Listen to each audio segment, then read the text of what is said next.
নমস্কার, আমি ডক্টর সঞ্জয় সেনগুপ্ত। আমি একজন consultant heart surgeon medical super speciality hospital, Kolkata. আজকে আপনাদের সামনে আমি কার্ডিয়াক পেইন সম্বন্ধে কিছু বলতে চাই। মানে কার্ডিয়াক পেইন অনওয়ার্ডস কি হওয়া উচিত আমাদের অ্যালগোরিদম, মানে কিভাবে এটাকে অ্যাকসেপ্ট করা উচিত, কিভাবে এর প্রতি আমাদের রেসপন্স হওয়া উচিত। দেখুন, চেস্ট পেইন যেটাকে আমরা বলি অ্যানজাইনা পেক্টোরিস, এটা কিন্তু মোস্টলি বলতে গেলে কার্ডিয়াক অরিজিন যদি হয়ে থাকে তাহলে এটা দু ধরনের হতে পারে। একটা হচ্ছে রেস্ট পেইন, একটা হচ্ছে pain at exertion. Rest pain মানে হচ্ছে বসে বসে বা শুয়ে থাকা অবস্থাতেই বুকে ব্যথা হচ্ছে, এবং ব্যথাটা খুব ডিফিউজ। একটা আঙুল দিয়ে আপনি ব্যথাটা দেখাতে পারবেন না, একটা হাতের মুঠো দিয়ে ব্যথাটা দেখাতে হবে। ঠিক আছে, এটা হচ্ছে ডিফিউজ পেইন, কিন্তু সেন্ট্রাল চেস্ট পেইন। এটা সেন্ট্রালিও হতে পারে, একটু লেফট সাইডেও হতে পারে, বা বুক বা পেটের যে বর্ডার রিজন সেখানেও হতে পারে।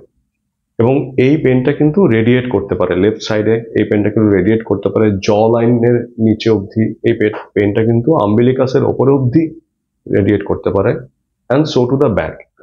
তো এতগুলো জায়গায় রেডিয়েশন নিয়ে যে পেনটা, ডিফিউজ পেনটা, সিভিয়ার চেস্ট পেন, মানে এরকম পেন আপনি জীবনে কখনো অনুভব করেননি বসে থেকে বা শুয়ে থাকা অবস্থায়। এতটা ভয়ঙ্কর পেন, এবং পেনটা কোনোভাবেই রিলিভ হবে না। আপনি কাত হয়ে জল খেয়ে অ্যান্টাসিড খেয়ে কোনোভাবেই পেনটা রিলিভ হচ্ছে না।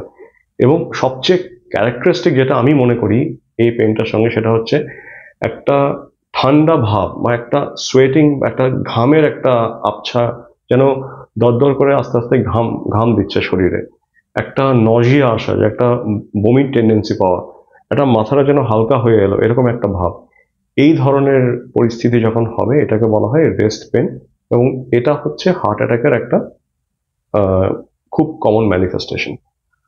আরেক ধরনের পেন হচ্ছে পেন অ্যাট এক্সারশন, মানে বসে থেকে বা শুয়ে থেকে কোনো পেন হয় না, যেই আপনি একটু হাঁটছেন বুকে ব্যথা হচ্ছে, সেই ব্যথাটা ডিফিউজ ব্যথা, একটা জায়গায় থাকছে বা রেডিয়েট করছে, এবং একটুখানি থেমে গেলে বা একটু রেস্ট নিলে কিন্তু ব্যথাটা কমে যাচ্ছে আবার। অথবা ধরুন আপনারা যদি সরবিটেট ইউজ করেন, জিভের তলায় একটা সরবিটেট রাখলেও ব্যথাটা কমছে। বাড়িতে কোনো কারণে টেনশন হয়েছে, বাড়িতে কোনো কারণে আপনি মানসিক যন্ত্রণায় আছেন বা মানসিক চাপে আছেন, খুব স্ট্রেসফুল লাইফ, কোনো কারণে বাড়িতে ঝগড়াঝাটি হচ্ছে, পেনটা কিন্তু আবার ফিরে আসবে। যেই আপনি শান্ত হয়ে বসছেন, মনটাকে শান্ত করছেন, পেনটা কমে যাবে। যে কোনো রকমের মানসিক অ্যাংজাইটি বা শারীরিক এক্সারশন, যেখানে অ্যাড্রেনালিন সার্জ হচ্ছে, আপনার পেনটা কিন্তু ফিরে আসবে, এবং সেই লেভেলটা যেই কমে যাবে পেনটা কিন্তু কমে যাবে। এটা খুব খুব খুব ক্যারেক্টারিস্টিক যে এটা কার্ডিয়াক অরিজিনের পেন। এখন এরকম ব্যথা হলে কি করবেন? এরকম ব্যথা হলে কিন্তু চোখ কান বন্ধ করে নিকটবর্তী হসপিটালে যেতে হবে। কোন হসপিটালে? যেই হসপিটালে কিনা ক্যাথল্যাব আছে, যে হসপিটালে ভালো কার্ডিওলজিস্ট আছেন, ইন্টারভেনশন কার্ডিওলজিস্ট আছেন, এবং যেটা সবচেয়ে ইম্পর্টেন্ট, এগুলো সব যদি ফেল করে, পিটিসিএ করা গেল না, পিটিসিএ করতে গিয়ে কোনো অ্যাক্সিডেন্ট হলো, তখন একটা এমার্জেন্সি বাইপাস সার্জারি করার দরকার আছে, তখন যেন টাইম নষ্ট না হয় যে সেই হসপিটালে ভালো কার্ডিয়াক সার্জারি ক্ষমতা সম্পন্ন ইউনিট নেই, তখন আবার পেশেন্টকে নিয়ে সেখান থেকে দৌড়াতে হবে অন্য সেন্টারে, বড় সেন্টারে, যেখানে কিনা কার্ডিয়াক সার্জনরা পুরো টিম আছেন। তো এরকম সেন্টার কিন্তু আপনারা আগে থেকে একটা চক আউট করে রাখবেন, এরকম সেন্টার কিছু আছে কিনা, সেখানে কিন্তু পেশেন্টকে নিয়ে যেতে হবে। এবং টাইম লস করলে চলবে না, কারণ আমরা জানি যে time is money, but here time is not money, time is about cardiac muscle. এই কার্ডিয়াক মাসলের উপর কিন্তু আপনার লাইফ হেন্সফোর্থ ডিপেন্ড করে থাকবে। কতটা কার্ডিয়াক মাসল অ্যাফেক্ট হয়ে গেছে, কতটা কার্ডিয়াক মাসলকে আপনি বাঁচাতে পেরেছেন তাড়াতাড়ি রিভ্যাসকুলারাইজ করে, তার উপর কিন্তু আপনার সামনের লাইফ ডিপেন্ড করবে। এই যে একটা আনলাকি ঘটনা হতে পারে আপনার জীবনে, এটা মানেই এই নয় যে জীবনটা ধসে গেল। কিন্তু কিভাবে আপনি এর প্রতি রেসপন্স নিচ্ছেন, কিভাবে এটাকে ট্যাকল করছেন, কিভাবে আপনি হেল্প পাচ্ছেন, কিভাবে একটা ভালো সেন্টারে গিয়ে তাড়াতাড়ি অ্যাঞ্জিওপ্লাস্টি হলো, বা অ্যাঞ্জিওপ্লাস্টি যদি না করা যায় কিভাবে তাড়াতাড়ি আপনি অপারেটিং রুমে গিয়ে তাড়াতাড়ি আপনার অপারেশনটা হলো একটা ভালো টিমের হাতে, তার উপর কিন্তু ডিপেন্ড করছে আপনার subsequent life.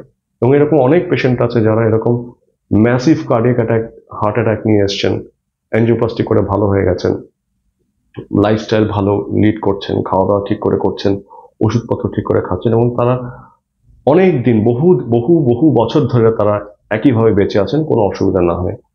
So in the same way, কোনো কারণে অ্যাঞ্জিওপ্লাস্টি করা গেল না, একটা এমার্জেন্সি কার্ডিয়াক সার্জারি করতে হলো, মাল্টিপল গ্রাফট দেওয়া হলো, অপারেশনের পর একটা ক্রিটিক্যাল সিচুয়েশন হলো, সেখান থেকে পেশেন্ট বেরিয়ে এলো, হাঁটাহাঁটি করলো, বাড়ি গেল, সব আমাদের নিয়ম কানুন ঠিকভাবে মেনে চললেন।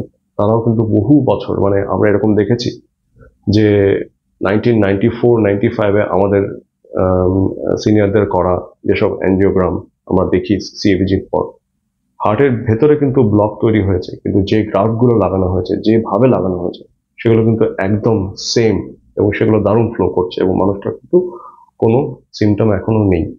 তো সেরকম সেন্টার কিন্তু আপনাদের খুঁজে নিতে হবে আগে থেকে। নমস্কার।